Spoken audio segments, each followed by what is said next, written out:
omukulu Fred Kajubirumbuye leero abyasize ebyama bano babadde batulimbiramu bano babadde batufereramu bano babadde bekwekamu nga omukulu Mathias Mpuuga Nsamba awamu n'omukulu Katikkiro wa Buganda omukulu Charles Peter Mayiga babadde n'olukwe olw'okusanyawo His Excellency Elected President of Uganda era bano babadde mu kukuta okw'enjawulo n'ekitukoze bulungi Elected President of Uganda Kyagulanyi Ssentamu Robert Bobi Wine Mukama mubeeredde mulungi ebintu bino n'abiraba bulungi era n'abalabukira bulungi Kyagulanyi Ssentamu Robert Bobi Wine bano abagambye tebalina lugendo tebalina wakudda tebalina wakulaga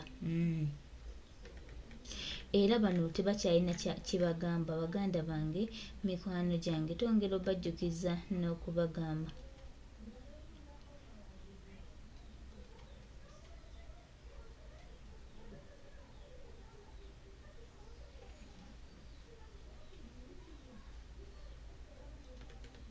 Kyagulanyi Ssentamu Robert Bobi Wine Elected President of Uganda bano bajja kutegeera mpola mpola bano nno babadde n'akakweseke akamalamu His Excellency amaanyi wabula basanga oli mu banda wa kabaka ate ng'ebintu abitegeerera ddala era pulezidenti waffe omulungi tweyanzizza nnyo we bali kwagala ggwanga we bali kubeerawo ku lwa Uganda eno era ne bannayuganda okutwaliza awamu tuli basiimu nnyo mukama waffe era twebaza bwebaza Katonda eyakutuwa eyakututangaaliza era eyakujjojo yonna gyonna gye wava munnange tubadde wano tulina ebizibu by'abano abasajja nga bagamba bo babitiibwa bo basoma nnyo bo Buganda ebazimbye kumbe mwe bawoleza nti Buganda ebazimbidde mu nkwe ebazimbidde mu bubbi bano abasajja bano bamalawo n'obwakabaka kubanga bayina enkwe ate babbi obwakabaka bali mu bubba bumalawo ettaka lya Buganda liggwawo n'ebino ebisajja ebiri emmengo bannange twetunulemu baganda bange naddala abaganda emmengo yeetaaga lishafu ebisajja bino byonna ne bivaawo nze kambabuulire kubanga byefudde mbu bya bitiibwa biri mu kwonoona bwakabaka obwakabaka bugenda naye nga byo bitunudde ebisajja bino ebibi ne Katikkiro Charles Peter Mayiga musajja mubi nnyo ate saana kwesembereza nze kambabuulire kubanga bw'otunuulira ebintu ebyolaba ebigenda mu maaso amaanyi gakugwamu n'ogamba naye ddala Katikkiro ku bino ebigenda mu maaso kikyamaanyi kikyakozeewo munnange ng'ali mu comfort zone yeesirikidde yafuna omusimbi gwe takyalina kyagamba ali bulungi buli kimu kitambulira ddala bulungi kwegamba n'agenda mu maaso eno n'ayonoona kabadika bano abasajja tewali kabadika lala naye Mukama atukoze bulungi nti bano Kyagulanyi Ssentamu Robert Bobi Wine basajja mmwe ono Katonda gweganye uno kakwabye tuli basiimu Dr. ndi musanyufu nga Katonda okulaba ng'essaawa eno ondabanga ekisiimoola naye nzijukira bw'oba gwe tokyajjukira yali Katonda gwe watuuza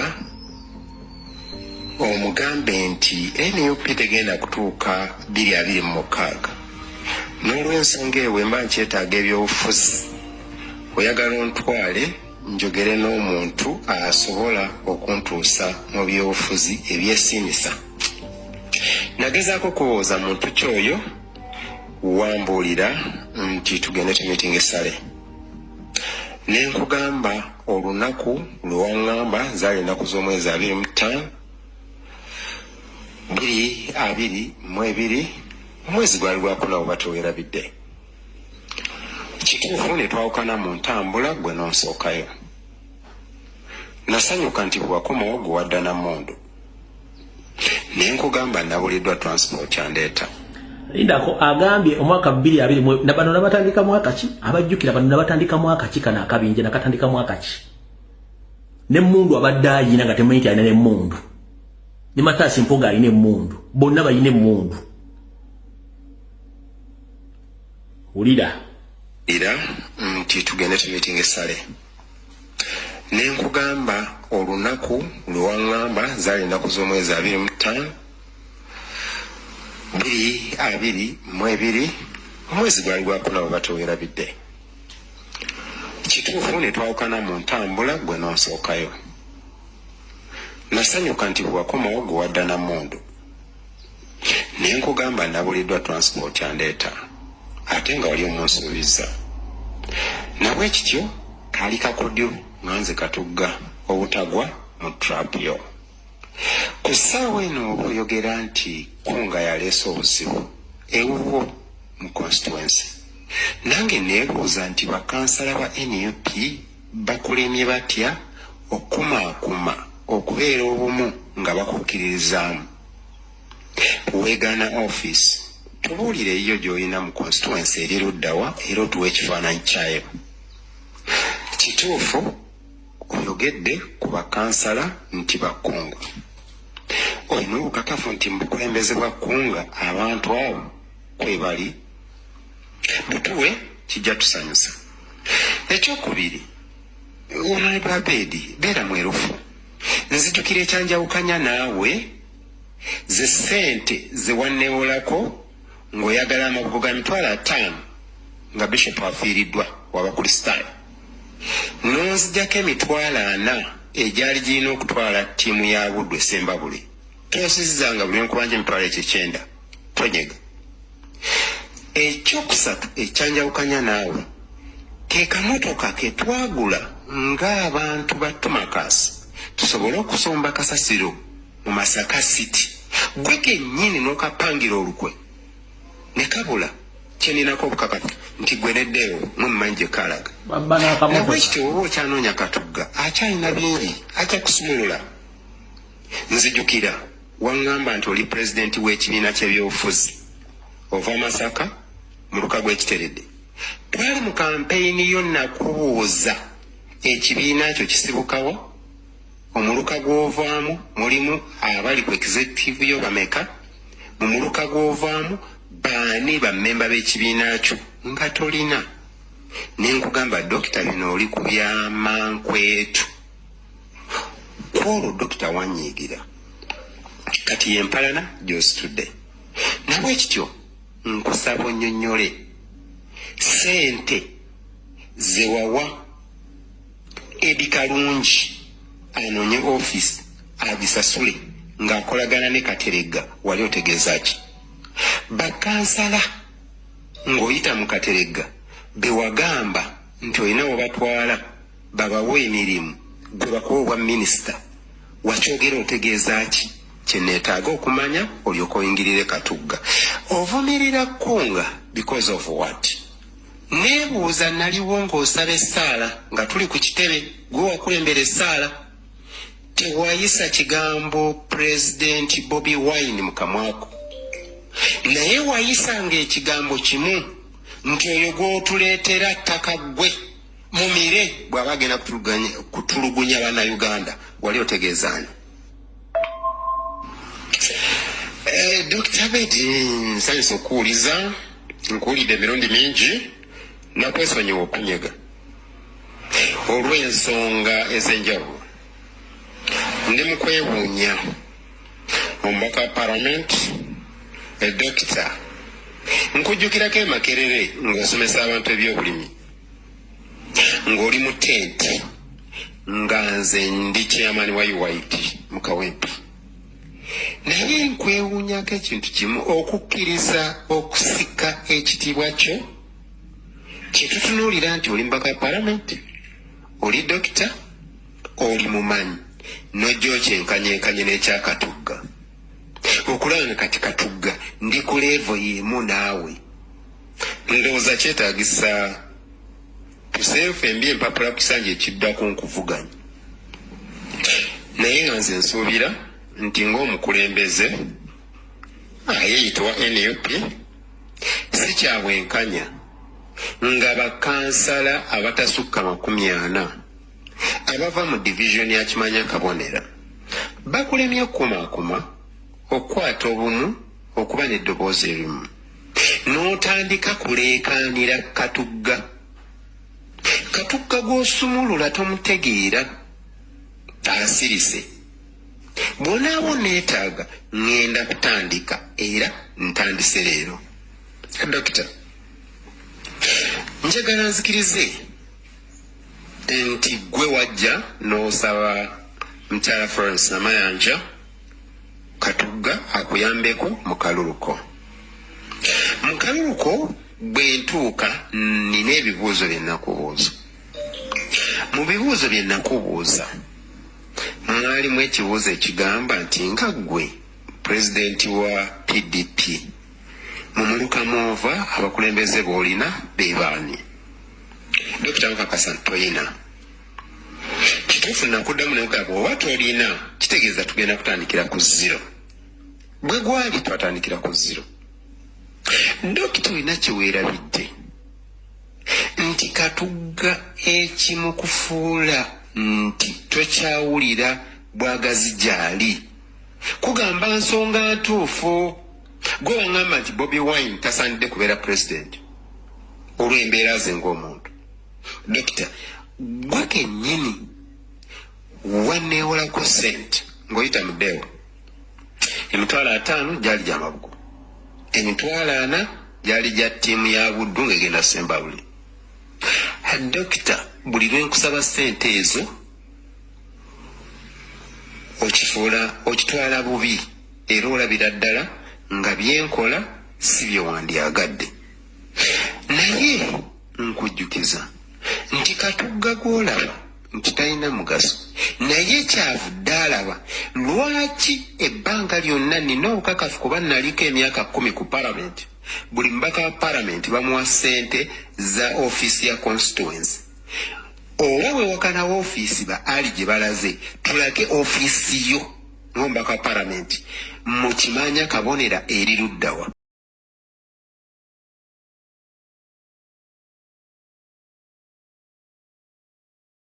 Manya kyali ku kiba kiri ku mufu tugenda bbaali yatwa bakwata tenda bwe basajja mmwe ono katugga gweganye uno kakwabye. Dokita ndi musanyufu nga katugga okulaba ng'essaawa eno ondaba ng'ekisiimoola. Naye nzijukira bw'oba gwe tokyajjukira yali katugga gwe watuuza omugambe nti NUP tegenda kutuuka 2026. N'olw'ensonga ewe mba nkyetaaga ebyobufuzi oyagala ontwale njogere n'omuntu asobola okuntuusa mu byobufuzi ebyesiimisa. Nagezaako kuwooza muntu kyoyo wambuulira nti tugende tumitinga essale. Ne nkugamba olunaku lwe waŋŋamba zaali ennaku z'omwezi 25 2022 omwezi gwali gwakuna oba teweerabidde. Kituufu ne twawukana mu ntambula gwe n'onsookayo. Nasanyuka nti bwe wakomawo gwe wadda Nammundu. Ne nkugamba nabuliddwa transport yandeeta. Lindako agambye omwaka 2020 na bano nabatandika mwaka ki abajjukira bano nabatandika mwaka ki kana akabinje nakatandika mwaka ki. Ne Mmundu abadde ayina nga temanyi ayina ne Mmundu. Ni Matasi Mpuuga ayina Mmundu. Bonna bayina Mmundu. Ulida nti tugende tumitinga essale. Ne nkugamba olunaku lwe waŋŋamba zaali ennaku z'omwezi 25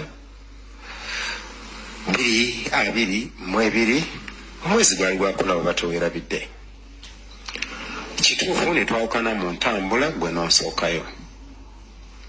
Nasanyuka nti bwe wakomawo gwe wadda Nammundu. Ne nkugamba nabuliddwa transport yandeeta ate nga wali omunsuubiza. Nabwe kityo kaali kakudyo nga nze katugga obutagwa mu trap yo. Ku ssaawa eno okuyogera nti kunga yaleese obuzibu ewuwo mu constituency.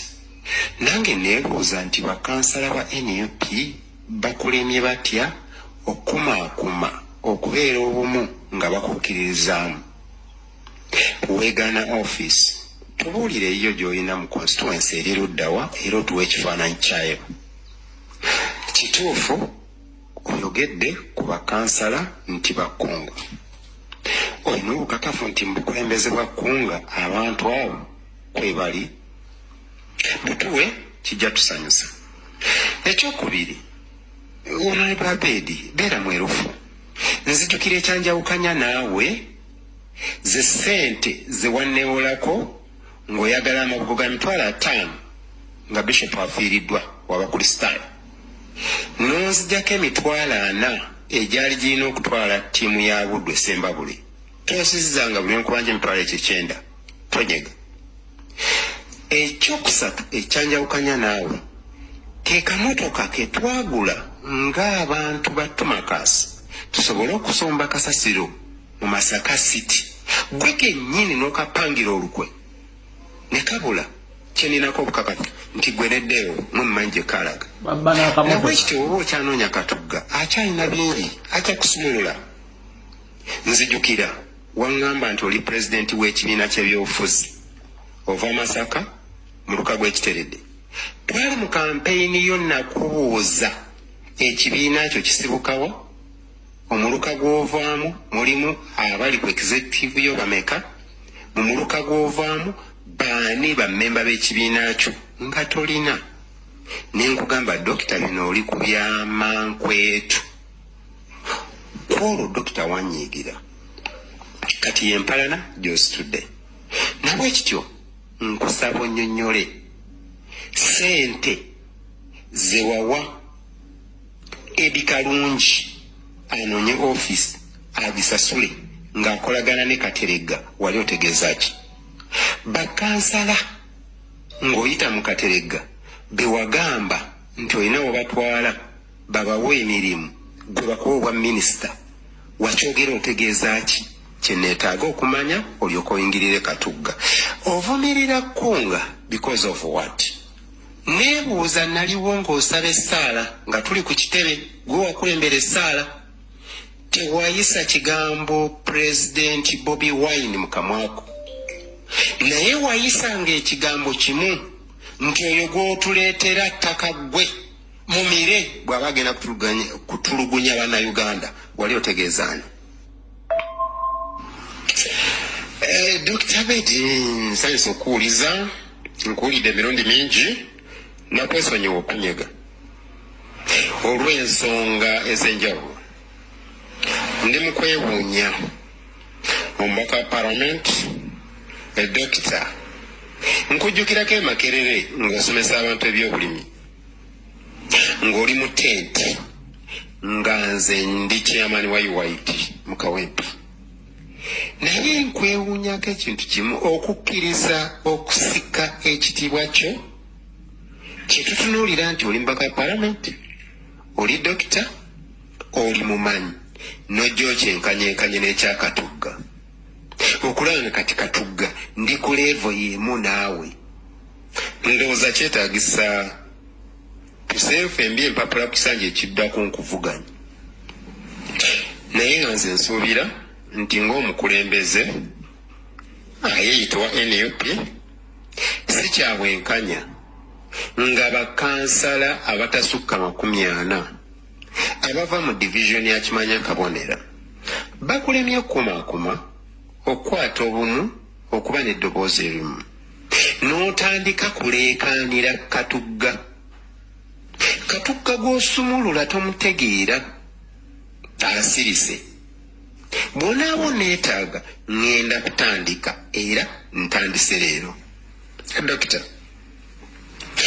njagala nzikirize nti gwe wajja n'osaba mukyala Florence Namayanja Katugga akuyambeko mu kaluluko